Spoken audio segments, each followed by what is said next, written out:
Hello दोस्तों, नमस्कार। स्वागत है आपका अपने यूट्यूब चैनल पर। आज हम बात करेंगे दिल्ली विधानसभा इलेक्शन 2025 के बारे में।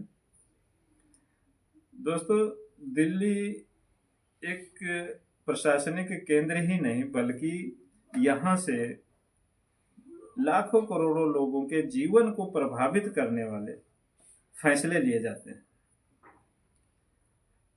दोस्तों, दिल्ली के बारे में इसलिए हमें जानना जरूरी है। दिल्ली में 7 लोकसभा सीटें हैं और 70 विधानसभा सीटें।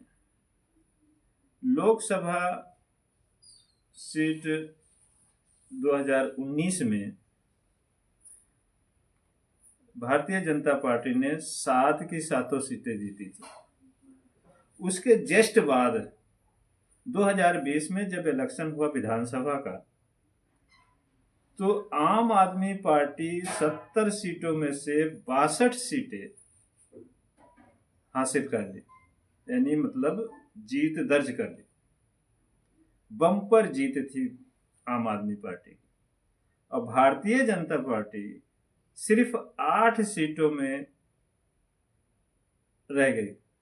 उसको सिर्फ 8 सीटों से ही संतोष करना पड़ा। और वहीं पर कांग्रेस पार्टी को 0 सीटें मिली, कोई सीट नहीं मिली। 62 सीटें लेकर आम आदमी पार्टी ने अपनी सरकार बनाई, जिसमें आम आदमी पार्टी के कन्वीनर श्री अरविंद केजरीवाल जी, वो अपने किए हुए वादा जनता से निभा ही रहे थे और काफी अच्छा उन्होंने निभाया। शिक्षा के क्षेत्र में बहुत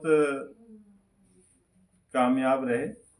शिक्षा के क्षेत्र में उन्होंने शिक्षा प्रणाली को इतनी बेहतरीन बनाई कि प्राइवेट स्कूल के बच्चे भी सरकारी स्कूल में एडमिशन लेने लगे।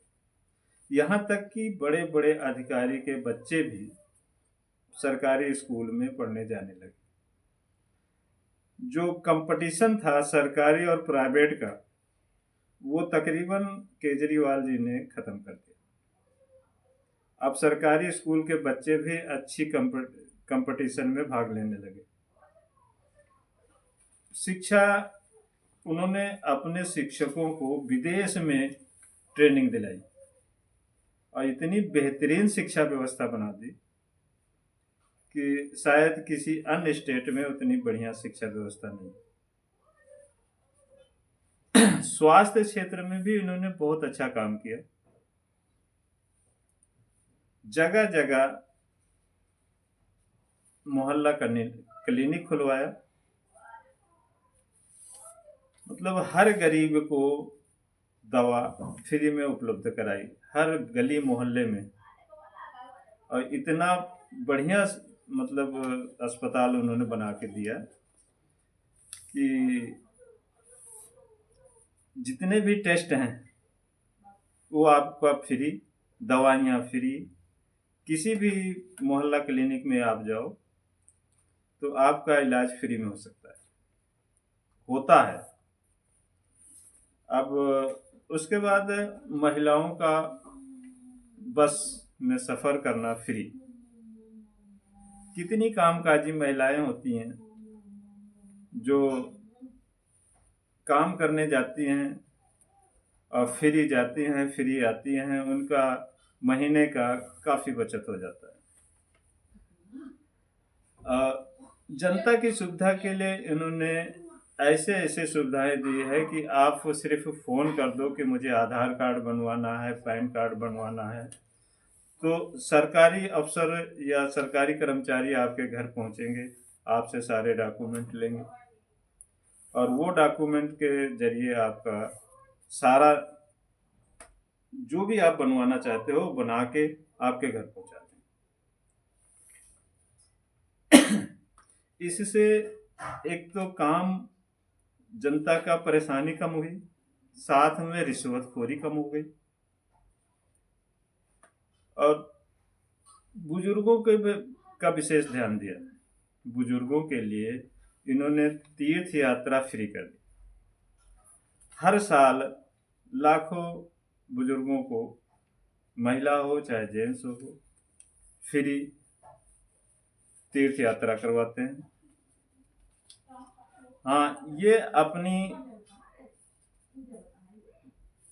किए हुए वादे को पूरा कर ही रहे थे, करते चले जा रहे थे, लेकिन किसी कारणों से, अब हम तो ये नहीं बता पाएंगे कि कारण क्या है, लेकिन इनके कई बड़े बड़े नेता जेल में चले गए, जिससे इनकी छवि पर काफी धूमिल हुई।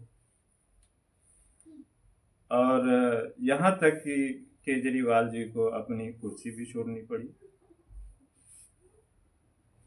जब इन्होंने अपनी कुर्सी छोड़ दी और श्रीमती अतिशी जी को इन्होंने मुख्यमंत्री बना दिया, अब इस समय ये जनता के बीच जा जाके जो इनकी छवि खराब हुई थी जिस कारण से, वो सच्चाई बताकर जनता के अंदर अपनी खोई हुई छवि को सुधार कर लिया। अब इनकी छवि जितनी खराब हुई थी उससे बेहतरीन हो गई, और साथ में उनको एक संपत्ति मिली, जनता से संपत्ति भी प्राप्त हुई है।